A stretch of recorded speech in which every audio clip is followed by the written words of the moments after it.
একটা করে সুন্দরী নারী বলি দিত। সুন্দরী নারী বছর বছর কোথায় পাওয়া যাবে? গ্রাম গোল ঢোল ঢেড়া পিটে দিয়ে নারীদেরকে তলাশ করত। সুন্দরী নারী যে যার ঘরে থাকতো, বাবা মা দেখ আর না দিক, তাকে সেখান থেকে ধরে নিয়ে আসা হতো। আর নীল নদের সমুদ্র অথর তরঙ্গ ধারে কিনারায় তাকে বেঁধে রাখা হতো। অত্র এলাকার গ্রামবাসী, শহরের টোটাল গ্রামের নারী পুরুষ আবাল বৃদ্ধ বনিতা সর্বশ্রেণীর মানুষরা সেখানে জমায়েত হতো। তাদের একটা রিস্তা রেওয়াজ ছিল এটা, যে আজকে সুন্দরী রমণীকে নীল নদে বলি দেওয়া হবে।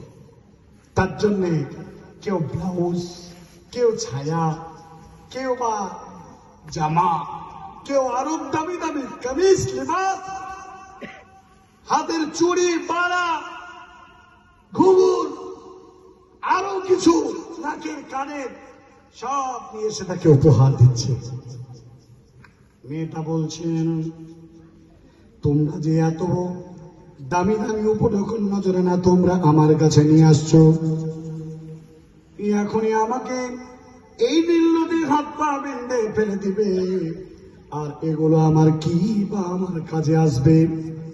এই করে এই কথা বলছেন। মেয়েটার দুই চোখ দিয়ে খন্ড দিয়ে পানি ঝরঝর ঝরঝর করে মৌতের ভয়ে কান্না করছে।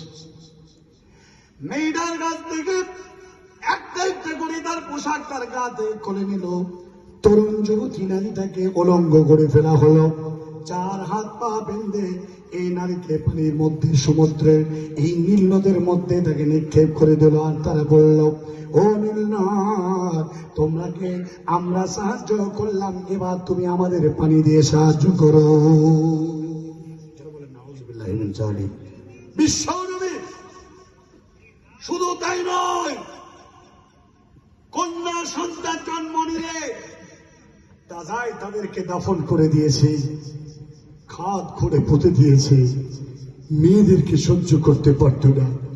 বিশ্ব নবী বললেন, আমি আসার পরে এদেরকে ইজ্জত ফিরিয়ে দিয়েছি। জোরে বলেন আলহামদুলিল্লাহ।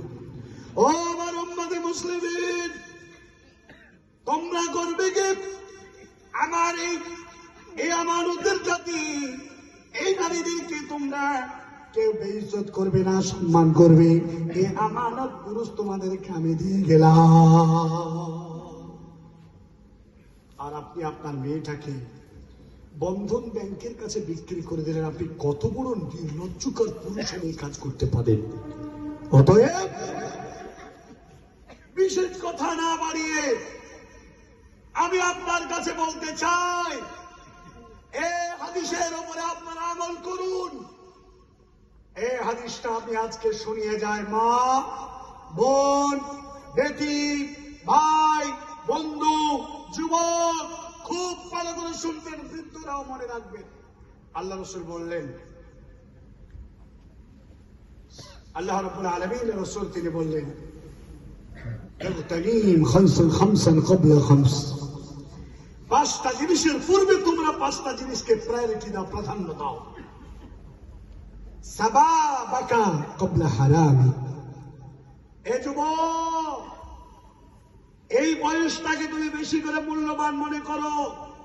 কখন তোমার বয়সটা জলের মতো, বরফের মতো গলে গিয়ে তুমি দেখতে হবে। যারা বড় হয়ে গেছে আমরা, আমি এখনো হইনি, এক একটা দাড়ি পেকেছি মনে করে, কিন্তু যে চাচা সব পেকে গেছে, যে দাদু মাজা পড়ে গেছে লাঠি